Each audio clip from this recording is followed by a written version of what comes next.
안녕하세요. 김윤겁의 경제부동산입니다. 더 좋은 방송을 하도록 구독, 좋아요, 댓글 알림 부탁드립니다. 부동산 완전히 끝났다. 무주택 여러분 축하합니다. 집값 양극화가 심해지고 있는 가운데 한문도, 이현철, 김기원, 라이트하우스 등 하락론자와 이상우, 김학렬, 고준석, 부익남 등 상승론자의 논쟁이 뜨겁습니다. 저는 시중일관 부동산 양극화를 강조하였으며 상급지는 오르고 중하급지는 상승과 보합 하락의 여러 형태를 보일 것으로 진단했습니다.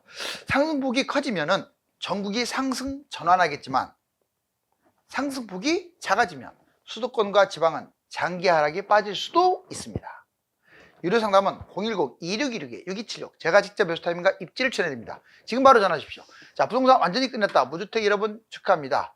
지금 집값만 많이 떨어지면 여러분들 무주택 헐값에 이 많은 아파트들 골라 잡을 수 있는데 이거 보실래요? 좀 별표를 칠게요. 자, 부동산 여러분들이 올라간다 떨어진다 대부분 보면은 본인의 생각도 있지만 이 유튜버라든가 또는 전문가들 또는 기관들 이런 영향을 많이 받는 것 같아요. 제가 상담을 해보니까. 그런데 의외로 집을 사지 않고 기다리는 분들은 이제 부동산 하락론을 많이 믿어요. 자, 한문도 내 집 마련 시기가 1, 2년 후다. 그렇다고 뭐 10년 후, 4년 후 이런 얘기를 안 하죠. 1, 2년 후. 이광수 오히려 이분은 24년 하반기에 매입을 해야 한다. 그리고 이현철 지금 올라가고 있다는 걸 인정을 하고 있어요. 일시적 상승이다. 결국 장기 하락으로 빠질 것이다. 김기원 1, 3년 기다려야 한다. 1년이든 3년이든 상황을 보자. 최상욱 단기 상승 결국에는 떨어질 것으로 보인다. 라이트하우스 집값 하락이 역대급이다. 계속 떨어진다 이 말이에요. 표영호 장기간 집값 하락한다. 새빨간 거짓말이다. 집값 올라간다는 것은 이렇게 표현하고 있을 정도. 여기 보면은 조금 차이점이 뭐냐면 이제 끝없이 떨어지는 것만이 아니라 매입이 예전보다는 좀 가까워진 것 같죠. 뭐 하반기 또는 내년 내후년 이런 식으로. 아무튼 집값 지금 떨어지고 있으니 기다려라. 부동산 상승론. 자, 이상우 전형적인 상승론자죠. 집값이 다시 상승 매수하는 게 좋겠다. 다만 말을 아끼고 있어요. 자, 그 다음에 김학렬 집값 상승 지금 초기다. 나 같으면 매입한다. 자, 고종환 유명한 분이죠. 자, 집값 어느 정도 올라가고 있고 선별적으로 매입하자. 양극화 역시 그걸 따지고 있고, 고준석 집값 우상향을 지속적으로 강조하신 분인데 이번에도 집값 계속 올라간다. 자, 부동산 읽어주는 남자 그래도 중립자세긴 한데 전반적으로 집값 양극화 쪽으로 올라가는 형태가 많습니다. 자, 윤지혜 집값 상승 0에서 10% 정도 될 것이다. 김광석 집값 결국 반등한다. 그러니까 잡아라. 자, 지금 양쪽의 의견이 팽팽합니다. 물론 인기는 어느 쪽이 있을까요? 여러분들이 냉정해져야 돼요. 제가 보기에는 인기는 부동산 하락론이 압도적으로 많아요. 그냥 많은 게 아니라 한 10배 많은 것 같아요. 상승론보다. 특히 유튜브를 보시는 분들 상당수가 폭락을 원하시는 분들이 많아요. 정말로. 자, 그런데 누구 말이 맞기를 떠나서 항상 중요한 건 여러분들의 선택이기 때문에 양쪽을 다 놓고 보세요. 자, 여기 보세요. 집값은 양극화로 간다. 이건 저의 끝없는 소신입니다. 뭐 올라간다, 떨어진다 다 좋아요. 자, 굳이 말하자면 지금 모든 지표상 상승 쪽으로 가는 건 맞아요. 그렇다고 내가 쭉 가니까 지금 무조건 잡아라 하면 저한테 또 엄청나게 댓글로 폭탄 퍼부을 텐데, 저는 이제 양극화라는 말을 한번 하고 싶고요. 대략 20, 30%에 해당되는 상급지는 계속 갈 것 같아요. 안타깝지만. 또 해외에 우리나라 상위 10% 집값이 미국이나 뭐 유럽이나 다른 나라 상위 10% 집값하고나 비교했을 때 서울이 또는 상위 10%가 더 싸요. 평균은 비싸요, 우리나라가. 그런데 상위 클래스는 더 싸다고요. 오히려 중하위가 더 비싸요. 이렇게 말하면 안 믿죠. 다른 나라는 집값이 20배씩이나 차이 나요. 싼 것과 비싼 게. 우리나라는 겨우 5배, 6배, 7배 밖에 차이 안 나요. 그러니까 상급지가 오히려 싸다는 말, 이거 내가 집값 띄운다라고 착각하지 마세요. 상급지가 아무튼 30% 정도 되고 하급지는 70%로 훨씬 더 많아요. 그래서 양극화인데, 자, 상급지는 올라갈 것으로 보여져요. 강남권, 한강변, 서울 각 지역의 핵심인데, 먼저 서울 강남권부터 뛴 다음에 얘들이 상승폭이 커지면 수도권 지방으로 확산되겠죠. 자, 그리고 기간은 2024년 3월부터 지속적으로 올라간다. 이건 뭘 보면 알 수 있냐면요, 상급지 지금 보세요. 서울은 0.18 뛰고 있는데 경기도는 0.02. 그냥 보합이죠. 차이가 10배 난다고 했어요. 경기도하고 지금 서울하고. 그 다음에 지방 오히려 0.00. 상승이 없습니다. 그렇게 되면 역시 10배나 차이가 나요. 서울하고. 지방하고 경기도는 비슷해요. 정말로 양극화 맞네요. 그런데 하급지도 이렇게 가요. 상승, 보합, 하락으로 구분이 됩니다. 이제 상급지를 따라가는 거죠. 일부가. 자, 지역으로 따지면 수도권이나 광역시나 지방의 중심, 비싼 것들이 서울처럼 가요. 예를 들면 경기도의 분당이나 과천은 서울처럼 가는 거 맞잖아요. 자, 보합은 지역별로 좀 달라요. 수도권, 광역시, 지방, 거기 한 중간 정도 되는 곳들이 지금 보합에서 왔다 갔다 하고 있어요. 기간은 상급지 상승 기간과 상승폭의 비례. 만약에 상급지가 점점점 상승이 커진다. 이 보합했던 곳들이 상승으로 완전 전환되겠죠. 근데 올라가다가 다시 또 상급지가 꺾인다. 그러면 얘들은 다시 또 하락으로 전환되겠죠. 상승했던 것들도 하락으로. 자, 하락하고 있는 것들도 꽤 많아요. 현재 수도권, 광역시, 지방, 하급지들은 거의 다 하락하고 있어요. 기간, 인구 감소, 공급, 빈집의 희생양이 될 수도 있는데 지금 상승하는데도 하락하고 있는데 만약에 하락하게 되면 난리 나겠죠. 예전에 이거 생각하세요. 자, 2009년부터 2019년까지 경기도, 인천 10년 동안 못 뛴 곳들이 80%였어요. 제발 잘 찾아보세요. 그러니까 지금은 집값 뛴다 떨어진다 이렇게 보면 안 돼요. 어디는 뛰고 어디는 떨어지고 또 상승폭이 커지면 전체가 따라가고 상급지가 하락폭으로 오히려 전환되면 또는 상승폭이 낮아지면 하락으로 전환돼 버리는 거예요. 여기 보실래요? 실질적으로 지금 이렇게 자, 올랐다 떨어졌다 올랐다 떨어졌다. 지금 여기 현재 여기에요. 여기. 자, 지금 여기 동그라미 친 곳인데 자, 상급지는 A처럼 갈 것 같아요. 뭐 얼마간 갈 건지는 또 봐야 합니다. 다만 중급지, 하급지는 이렇게 B처럼 횡보를 하거나 하락할 수도 있습니다. 이번에 미래 생존을 위해서, 그래서 여러분들이 뭐 이건 돈이 많고 적고의 문제는 아니에요. 당연히 상급지는 좀 비싼 곳들이 많을 가능성이 크고 하급지는 싼 곳이 많을 가능성이 크지만 자, 그래도 웬만하면 여러분들이 살아남기 위해서는 이 네 가지 중에 하나는 갖고 있었으면 좋겠어요. 자, 서울입니다. 서울. 아파트가 됐든 재개발이 됐든 그 다음에 분양 중에서 아주 고분양가 아닌 것들, 지나치게 고분양가, 입지에 비해서 고분양가 말하는 거죠. 그거 아닌 것들은 서울은 전반적으로 좋은 게 많아요. 아주 고분양가 위에는 3기 신도시 택지지구는 상한제가 적용되기 때문에 좋아요. 다. 경기도도 서울 인접한 곳, 또 경기도의 중심지, 지방의 핵심 지역, 여기는 괜찮아요. 호재들이 있는 곳들, GTX, 산업체, 인구, 이게 몰려드는 곳들, 제가 말한 이 네 가지 위에는 조금 벗어나세요. 자, 부동산 끝났다 오늘 제목인데 대한민국 부동산 투자 시대는 끝났다. YTN에서 대대적으로 하고 있었는데 이게 왜 끝났다는 표현이 나왔냐면 구축, 지금 대부분이 구축이잖아요. 자, 인건비 올라가고 공사비 올라가면서 구축이 가지를 못하고 있네. 대부분 80%를 차지하는 이 구축들이 하락하고 있고 헐값에 매도하는 경우도 가끔 보이고 미분양이 지금 약 7만이라고 하는데 실제로 10만을 또 넘겼어요. 상당히 이 부분들이 안 좋네요. 부동산이 못 간다는 얘기인데 구축. 자, 비서울 6억 미만 중저가 구축 아파트가 지금 위험하죠. 싼 것이 더 위험하다고요. 주변에 새 아파트가 싸니까 2억짜리라고 예전에는 그냥 왜 이렇게 싸우고 잡았는데 웬걸 이거 재건축 가까워지면 추가 분담금이 5억, 그 2억짜리 잡아서 5억, 7억, 8억 받을 수 있을까요? 새 아파트가? 못 받죠. 자, 그 다음에 리모델링 할수록, 재건축 할수록 손해보는 거예요. 전국의 70% 아파트가 바로 이겁니다. 구축. 시세 차익이 어려울 수도 있어요. 영원히 그렇다는 건 아니에요. 현재 상황에서 약간 불리하다 이 말이에요. 헐값 매도 다주택자 법인들 매물이 늘어났죠. 그러니까 매물이 8만 건에서 안 줄어들어요. 서울 같은 경우. 추가 분담금 폭탄 때문에 그런 것 같아요.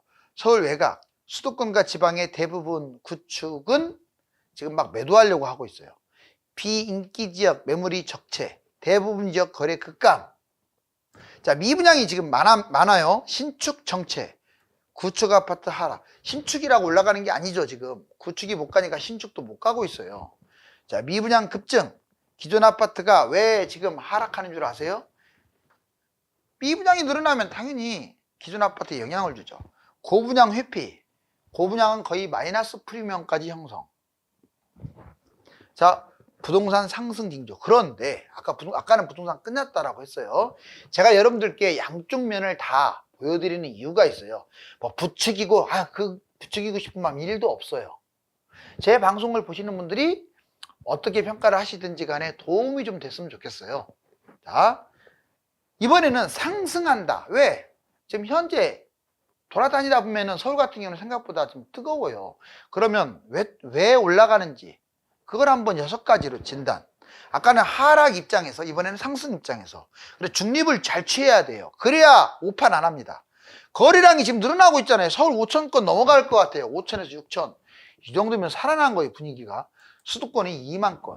자, 집값이 21년 초 수준까지 지금 주간 시세가 올라가고 있어요. 21년이 어떤 때입니까? 폭등할 때잖아요. 서울 주간 시세가 0.15가 아니라 지금 0.18로 또 올라왔어요. 이번 주. 주간 시세 꼭 보셔야 돼요, 여러분들. 어떤 전문가의 말도 믿지 마세요. 믿지 말라고 했습니다. 그 사람들 점쟁이 아니에요. 자기 주장만 할 뿐이에요. 설령 통계가 약간 오류가 있다 하더라도 자, 매주 목요일 날 2시에 나오는 한국부동산원 통계, 그 지역별로 나오잖아요. 서울, 경기, 수도권, 지방, 전국.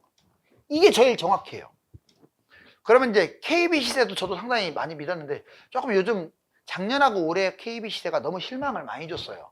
작년에도 집값이 올랐는데 계속 떨어진 것으로 말하고 있고, 지금도 이제서 올라간 것으로 말하고 있고, 근데 집값은 이럴 때라고 지금하고 비교했더니 많이 뛰었어요. 그러면 그거 틀리다는 얘기 아닙니까? 그래서 뭐 누가 옳고 그르고를 떠나서 현재 상승장에는 KB보다는 한국부동산원이 좀 더 정확하고, 집값이 하락할 때는 KB가 조금 더 정확할 수도 있어요. 전세가 1년 이상 올라가고 있어요. 지금 뭘 의미합니까? 57주 연속 상승은 집값 뛰는 걸 의미하잖아요. 금리 인하, 즉 금리가 당장은 인하 안 돼도 그러니 늦게 인하 되니까 집값 떨어지는 거 아니냐? 아니에요. 방향이 내려가고 있다 보니까 주담대가 떨어지고 있잖아요. 주담대가 2%도 나오고 3%도 나오고 2, 3년 공급 부족. 서울 중심 아파트가 절대적으로 지금 부족해요.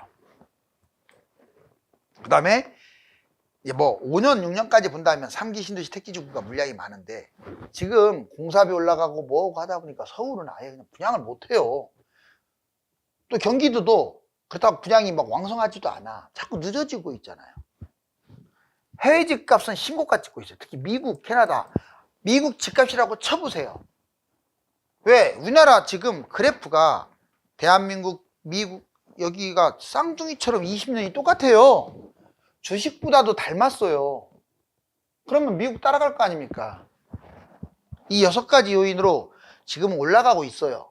근데 이게 이제 1년이 뛸지 3년이 뛸지 그런 부분들. 자, 투자 요인별로 한번 점검을 해봤어요. 아주 중요한 8가지. 물가, 금리, 성장, 환율, 경제, 금융, 지표, 정책. 8가지를 뽑았더니 5가지는 오르는 쪽으로 나오고 3가지는 떨어지는 쪽으로 나와요. 실제로 지표가 지금 올라가고 있잖아요. 자, 볼까요? 물가는 이제 내려가고 있는 중이니까 집값 상승. 금리도 내려가고 있는 중이니까 집값 상승. 성장률은 올라가고 있으니까 집값 상승. 환율은 아직도 불안하니까 집값 하락. 경제 아직도 침체니까 집값 하락.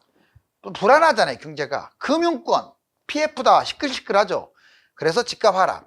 지표는 지금 전체적으로 심리까지도 좋아지고 있어요. 집값 상승. 정부 정책은 집값 띄우기 쪽이에요. 집값 상승.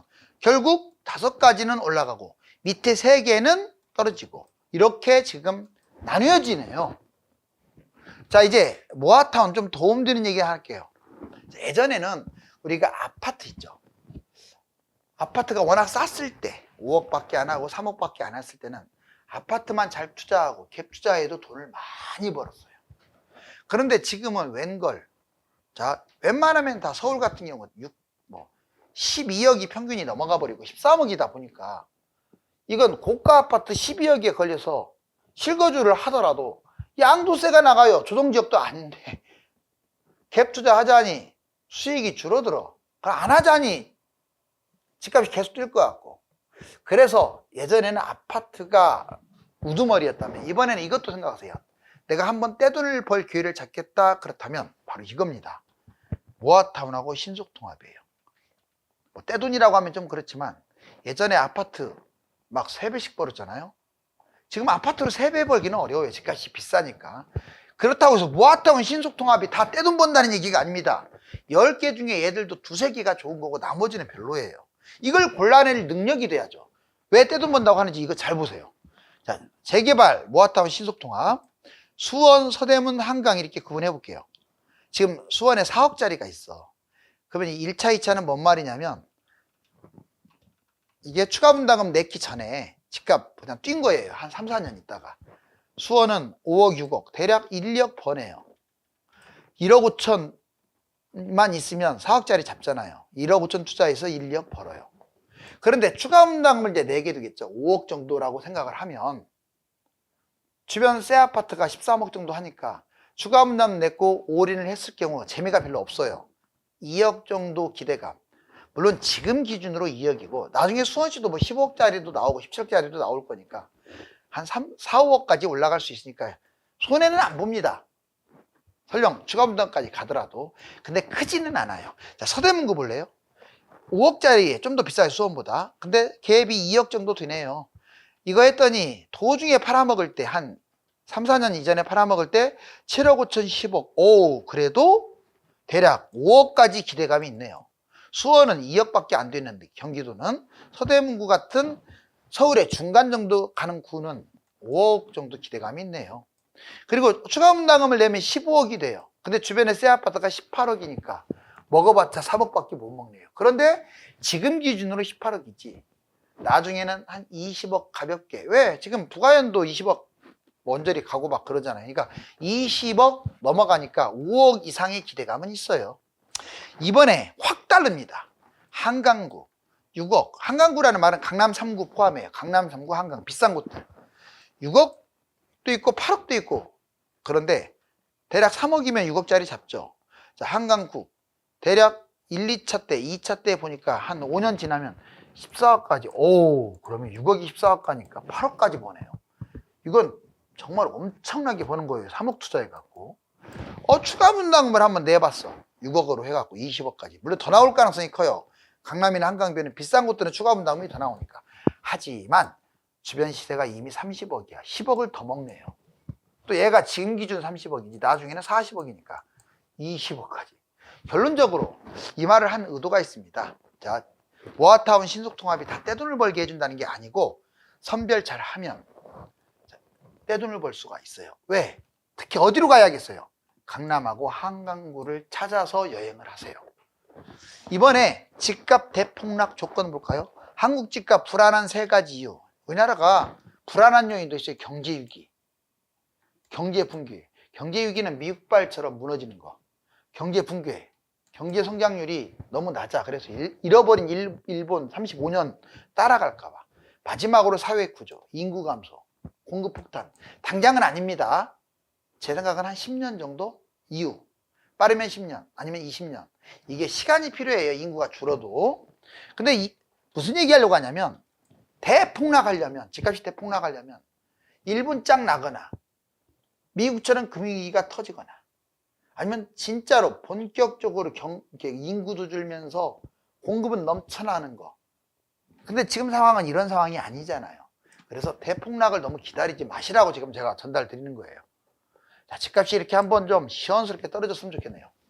지금은 부동산 흐름을 보면서 상급지는 하락장을 기다리기보다는 하루라도 빨리 매수하고, 중하급지는 상황별로 판단해야 한다고 봅니다.